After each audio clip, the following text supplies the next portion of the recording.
It's interesting you say about the feel and losing stuff with the music because Digital Underground in particular, but again, using Too Short as a good parallel, he had live bass in particular and guitar in a lot of his, or especially early stuff. Um, and I think that's why that was a lot more skeletal sonically than what you guys did with Sex Packets in particular. But you could literally feel it in a car if you had a good system, or you could feel it when you heard it in a club because it had real movement by a human making it move the swing. Hmm. The Hmm. swing was there. Right, exactly, exactly. Well, and the nuances of the musicianship is what we kind of peppered it with and flavored it with, and a lot of our stuff too was song oriented hip hop. It was song. It was like it wasn't didn't start really just from the beat. It I mean, a lot of the rhymes and a lot of the verses were melodic with a lot of stuff. And it really truly was, the idea and to cut to the chase what you're saying, because you're making me think, but the idea we were two musicians making hip hop.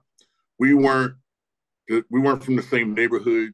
We weren't with the same influences either, really. I mean, we love similar things, but our influences were different, and it allowed us to musically explore in a different kind of a way. But like I said, we were two musicians making hip hop in that era, not the other way around. We weren't, it wasn't we were the rap cats and or the DJ. Matter of fact, from a lot of the first of our gigs and a lot of stuff that we used to do, I used to be called Digital Automator One. And we didn't even have a DJ. This is before we even brought in a DJ. We would go over. There was this kid named DJ Calvin. DJ Calvin was raised in a real religious household. He couldn't listen to secular music or any of that, but he did. He wanted to be a DJ. And when his mom wasn't home, we would come over. Shock and I would go over and um, have him do some rubs and some scratches. We would sample him and take the disc back home with the samples and basically basically add the rubs and and the scratching and Calvin stuff from the sampler. All that stuff was played in. And so a lot of that stuff was played in. I'm giving away some tricks of the trade, but yeah, we used to play those rubs and scratches in versus actually having them done live. And then also, like I said, at the shows, I would be the DJ and the guy rocking the samples. I'm rocking samples of the DJ stuff. It was innovative. It was different. We were doing stuff that I see groups now. Like what was that one group that had the kid Sam Smith singing? What was that group though? They had a big hit, Latched. I forget them. But the idea of them, Pet Shop Boys, a lot of these groups, we were really just trying to minimize things in the production and be able to get down um, with Well, everything. yeah, because to that point, on Do What You Like, one of my favorite parts is the piano solo, and you're Mm.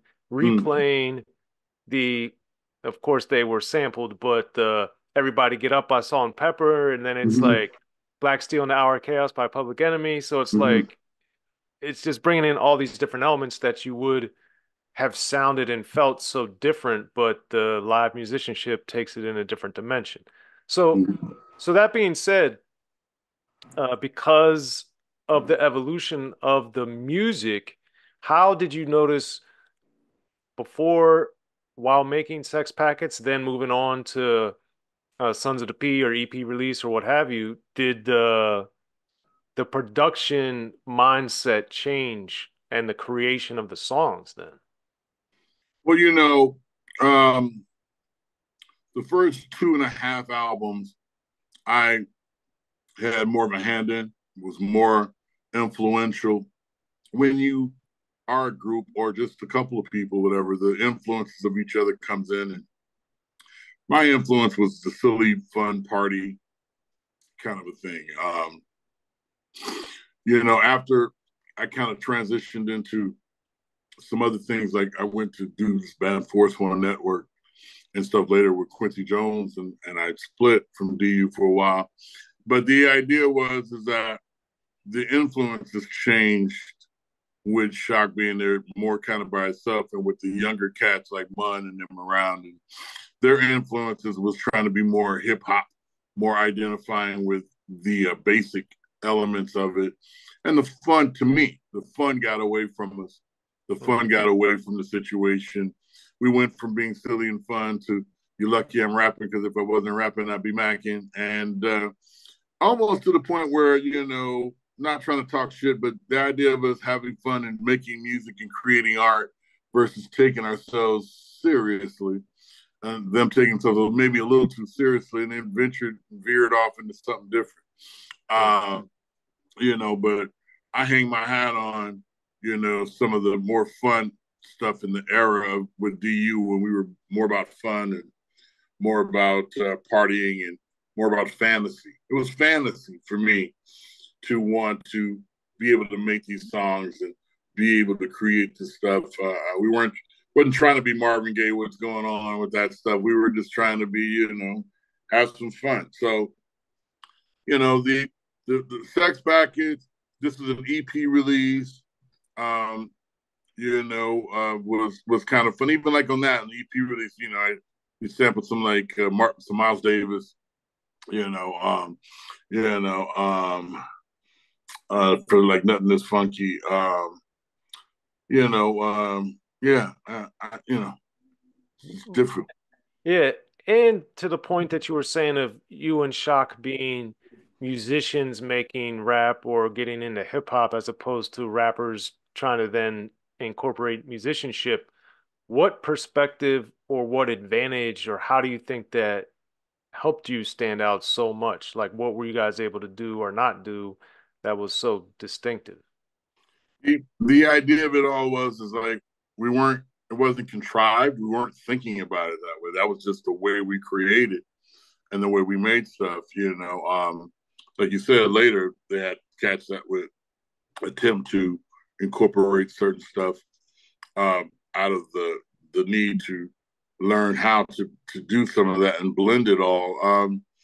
It was just so new. That was the thing too, Soren. It was just the newest music on the planet, really at that time, and it was open for all kind of different variations and stuff like that. And you know, um, while later on, even though with some of the additional recordings, like with Sons of the Peen stuff, where we brought in Pee Wee, who played guitar. He's a multi instrumental bad cat out of Richmond. Uh, um, but for the most part, it just got to be more about fitting into that pocket. Like I said, I used to play digital automator one with playing the samples and stuff, but we also used to play. I had a setup of a snare drum, cymbals, timbales, cowbells, and different stuff. And so I was like this digital percussionist, but also playing real stuff. And and what was fun was that we would play this stuff live. But then once the hits came in, we resorted to the tape, the digital audio tape, the DAT tape. And now I go from playing and trying to be a new high tech Max Roach type dude to Marcel Marceau. I'm back there like miming, and it got to be a thing that it felt, I did have, and I do have a performance art background coming up in Berkeley, being in plays like Pirates of Penzance and HMS Pinafore and all those different things. And being an actor and acting was fun, but I didn't like doing it as a musician. It's just, man, we could play, but no one wanted no one wanted the possibility of a mistake. And at this point, the stakes were higher. People just wanted to hear the song, the record, as it were, and so we conformed. We basically followed suit and just did that, and then that's when it started becoming too much for me. No. Well, that's unfortunate because of, in my opinion, the brilliance you guys had.